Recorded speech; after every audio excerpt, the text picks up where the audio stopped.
5h10 sur Europe 1, Alexandre Lemaire. Comme un lundi, le rendez-vous de l'économie sociale et solidaire. Bonjour Pierre Durieux. Bonjour Alexandre, bonjour Marion. Comme toute addiction, elle devient souvent une forme de souffrance. Pierre Durieux, ce matin, vous nous parlez de l'addiction à la pornographie. Comment en sortir ? Oui, je voudrais surtout laisser Bruno en parler. Il a mis 30 ans à écrire à celle qui l'accompagne, hélas, depuis l'enfance et qui est toujours à ses côtés. La pornographie donc. Et je cite la lettre de Bruno. « Tu n'as pas de bras, tu n'as pas de cœur, tu n'apportes pas de chaleur, tu es froide comme une lame acérée, tu es une arme, un poison, tu tues l'enfance. Tu peux disparaître de ma vie, je n'ai pas besoin de toi comme béquille. Je peux apprendre d'autres façons pour faire face à mes angoisses. C'est décidé, je vais apprendre à te quitter. » Fin de citation.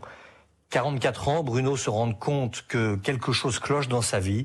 Il réalise qu'il est souvent dégoûté de lui-même, qu'il n'arrive pas à s'aimer, ni à se laisser aimer. Et face à cette culpabilité, à la honte, il s'effondre, il décide d'arrêter, il veut guérir, enfin du moins, il va essayer. Oui, il va essayer, c'est un véritable parcours du combattant, hein.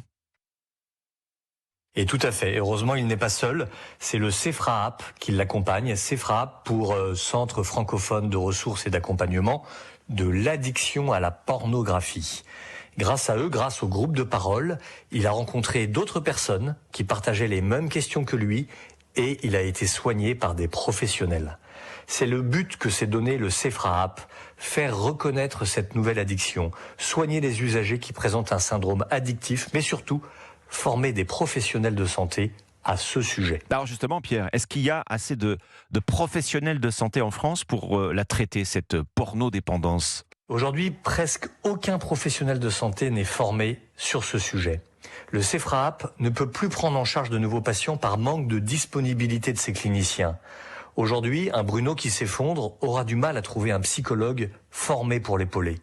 Or, cette pathologie nécessite un accompagnement très spécifique. Et ça concerne des milliers de personnes. La France est le 2e pays au monde le plus consommateur de pornographie mainstream américaine. Il ne s'agit donc pas d'une question morale ou de liberté d'expression, non, il s'agit d'une question sanitaire et sociale, une question au fond de liberté individuelle.